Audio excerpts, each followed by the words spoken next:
এবার 10 মাস কমপ্লিট হয়ে যাওয়ার পর থেকে আমি ওকে আস্তে আস্তে ছোলার ছাতুর সাথে ইন্ট্রোডিউস করানোর চেষ্টা করেছি।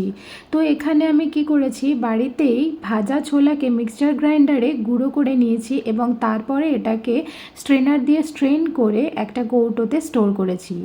এখানে 2 টেবিল স্পুন মতো ছোলার ছাতু নিয়েছি, সামান্য একটুখানি ঘি আমি ফ্রাইং প্যানে অ্যাড করেছি। এটাকে কিছুক্ষণ নাড়ার পর আমি এখানে জল ব্যবহার করেছি। কিছুটা জল দিয়ে দেওয়ার পর এটা লো ফ্লেমে কুক করব।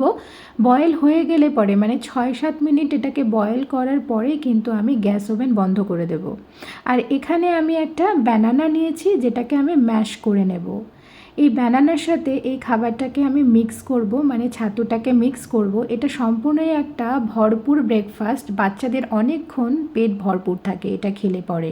আর তাছাড়া এই খাবারটা বাচ্চাদের ওয়েট গেইন করতে হেল্প করে। ছাতু যেহেতু প্রোটিন এবং আয়রন রিচ একটা খাবার, তাই কিন্তু বাচ্চাদের আয়রন এবং প্রোটিনের ঘাটতিও পূরণ করছে। আমি এটাকে জেনারেলি ফর্মুলা মিল্কের সাথে মিক্স করে থাকি। সিমিলাক প্লাস স্টেজ 2 এই দুধটাই ও এখন খাচ্ছে।